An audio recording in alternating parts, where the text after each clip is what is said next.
न सुरु गरौँ है त। आज हामी एउटा यस्तो पुरानो कथाको बारेमा कुरा गर्दैछौँ जसमा एउटा निकै शक्तिशाली र आजको लागि पनि उत्तिकै सान्दर्भिक पाठ लुकेको छ।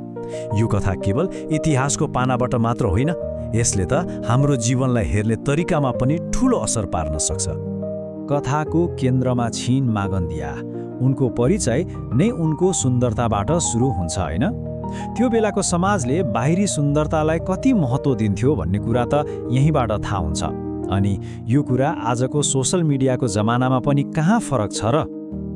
अब कथाको पहिलो भाग, जहाँ हामी सांसारिक मूल्य मान्यता र एक बुबाको सपनाको बारेमा कुरा गर्छौँ। जब बाहिरी सुन्दरता नै सब थोक हुन्छ तब के हुन्छ होला? ल हेरौँ न। मागन्दिया उनी खाली एक व्यक्ति मात्र थिइनन् के? भनौँ न, उनी त आफ्नो बुवाको लागि एउटा ट्रफी जस्तै थिइन्, एउटा हिन्डुल गर्ने प्रतिष्ठा। उनको बिहा भनेको त एउटा बिजनेस डिल जस्तै थियो, जसले परिवारको इज्जत र स्ट्याटसलाई आकाशमा पुर्याउँथ्यो। अब हेरौँ कथाको त्यो मोड जहाँ दुई बिल्कुलै फरक दुनियाँ एक आपसमा ठोक्किन पुग्छन् र यहीँबाट कथाले अर्कै मोड लिन्छ। त्यो ब्राह्मणले जब बुद्धलाई पहिलो पटक देखे नि, उनले बुद्धको भित्री ज्ञान, त्यो आध्यात्मिक तेज केही पनि देखेनन्। उनले देखे त केवल बाहिरी रूप।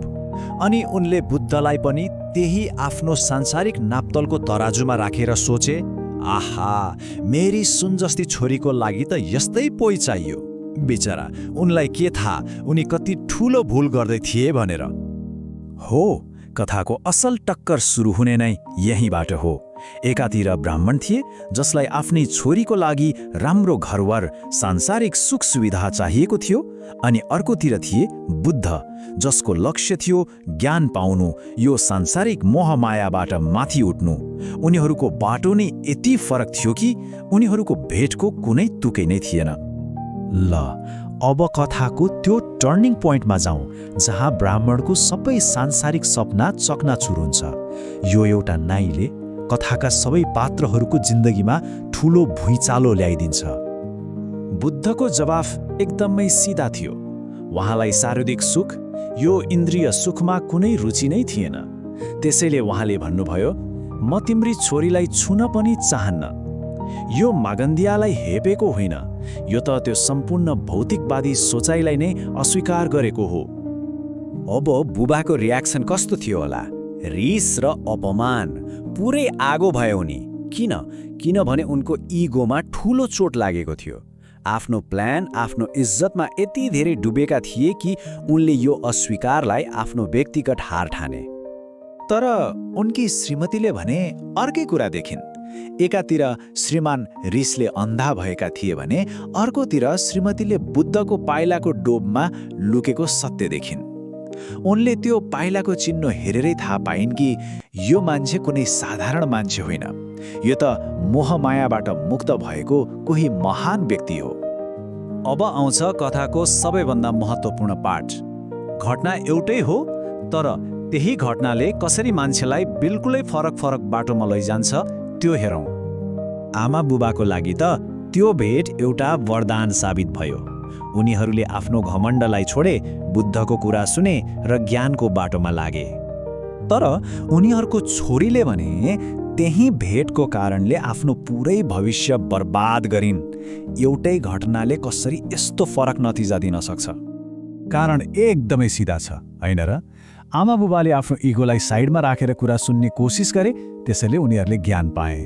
तर मागन्दिया, उनले त त्यो नाइलाई आफ्नो दिलमा लिइन्, आफ्नो बेइज्जती सम्झिन्, अनि त्यही चोट लागेको अहङ्कारले उनलाई बदला र घृणाको अन्ध्यारो सुरुङमा धकेलिदियो। ल अब यो सबै कुराको सार के हो त? बुद्धको शिक्षालाई एउटा ऐना जस्तै सम्झियौ न। ऐनाले कसैलाई राम्रो वा नराम्रो भन्दैन नि, जे छ त्यही देखाइदिन्छ, होइन त? मतलब यो शिक्षा आफैमा असल वा खराब भन्ने हुँदैन। हामीले यसलाई कसरी लिन्छौँ भन्ने कुरा त हाम्रो आफ्नै मनको अवस्थामा भर पर्छ। ऐनाको अगाडि जे उभियो त्यही देखिन्छ, यो पनि त्यस्तै हो। त्यही एउटै ऐनाले तिनैजनाको भित्री रूप देखाइदियो। बुवाले आफ्नो रिसलाई जितेर ज्ञानतर्फ लागे। आमाले तुरुन्तै सत्यलाई चिनिन्। तर मागन्धिया भने आफ्नो चोट लागेको अहङ्कार र सुन्दरताको घमण्डमै अल्झिरहन्। अनि उनीहरूको भविष्यको बाटो त्यहीँबाट छुट्टियो।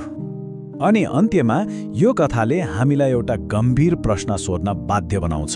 जीवनमा घटनाहरू त सबैलाई उस्तै उस्तै पर्छन् होइन, तर त्यही घटनाले कसैलाई ज्ञानी बनाउँछ, कसैलाई भने रिस र घृणाले भरिदिन्छ। आखिर यो फरक केले पर्छ त?